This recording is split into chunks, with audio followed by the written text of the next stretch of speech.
Certains indigènes brûlaient encore, et l'air et les terres sentaient le barbecue, attirant les navires de croisière remplis de gens qui avaient très faim et qui accostèrent sur l'île, mangèrent les morts et tuèrent les vivants, violèrent les femmes et les enfants, pillèrent le charbon et le sans-plomb, mangèrent les morts qu'ils venaient de tuer, jusqu'à ce qu'il ne reste plus que des chatons toxiques qui ne se faisaient tondre, qui se faisaient tondre, ils se faisaient tondre, par les quelques jeunes embarqués de force en croisière et ayant entendu parler des vertus hallucinogènes des chatons de plage mangeurs de cadavres.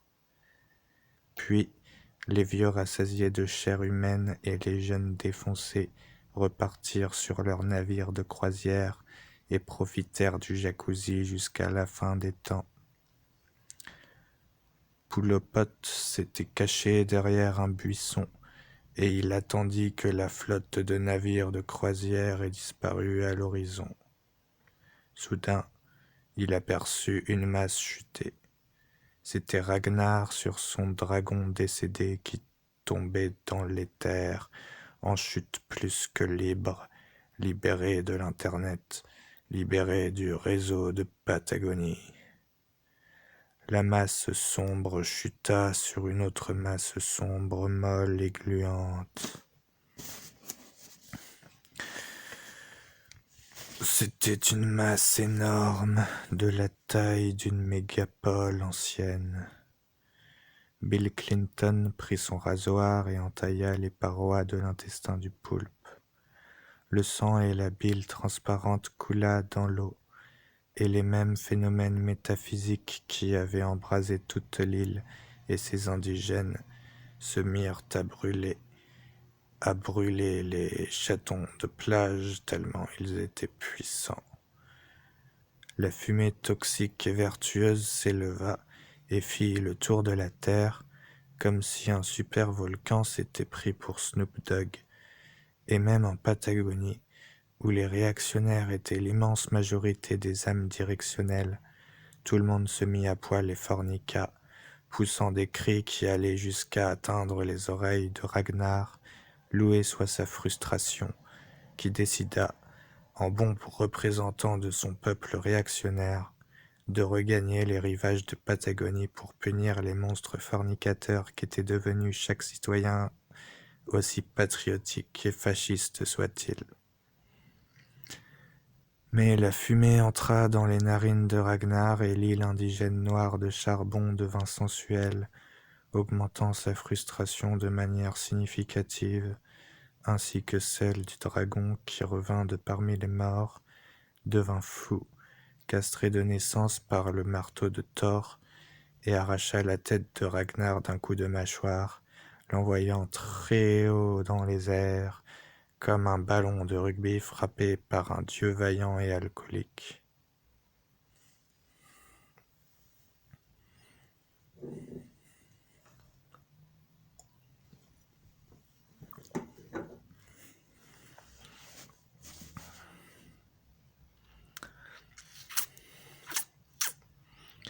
La tête retomba sur l'office du tourisme de Patagonie, et partout sur ce continent on décréta que le roi était mort, et on organisa des élections démocratiques qui furent gagnées par un psychopathe du nom de Harry Vatek. Harry Vatek était un Irlandais bouddhiste réfugié en Patagonie en 12, avant même la découverte de l'île par les titans du comté de Savoie.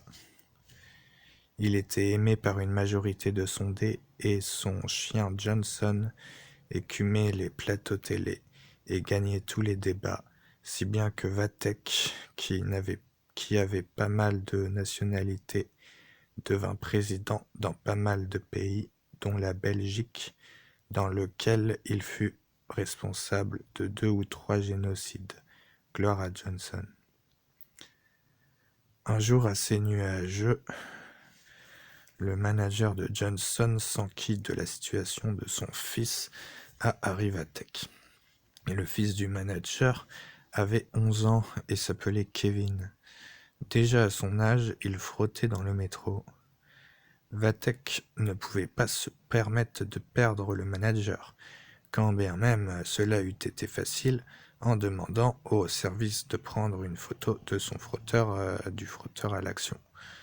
Mais au niveau du management, il n'y avait pas de manager meilleur que le manager, et Vathek et Johnson devaient faire face aux gilets jaunes assoiffés de sang qui urinaient sur la tombe de petits chatons innocents et travailleurs.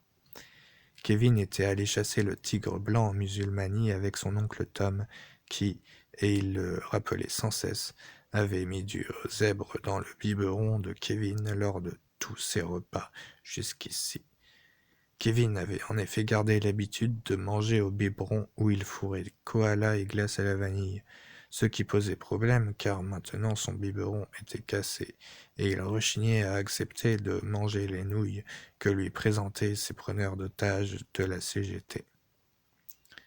La CGT avait à l'époque le contrôle d'une bonne partie de la Musulmanie, qu'elle partageait avec l'État islamique, et il pourchassait les braconniers, violer les femmes et décapiter les enfants. Vathek envoya la brigade anticriminelle de Patagonie en Musulmanie pour sauver Kevin. Il y eut 4 yeux crevés du côté des terroristes islamistes, ce qui accrut leur popularité sur Twitter et leur fit poser les armes et monter des startups. Ainsi naquit l'Islamic Startup Nation, ISUN 1204. Mais la CGT voulut garder la main sur Kevin, après que lui-même eut l'idée de garder la main collée aux fesses de la fille de Philippe Martinez à l'aide de superglue de la marque Sony.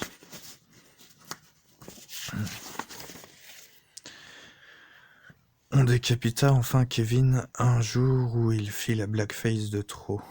Le manager se suicida et Harry Vathek fut destitué dans la semaine, sa chienne piquée. La mort de la chienne révolta l'Australie, tendue après que tous ces mignons koalas avaient brûlé. Eurent brûlé, pardon. Concordance. Yes.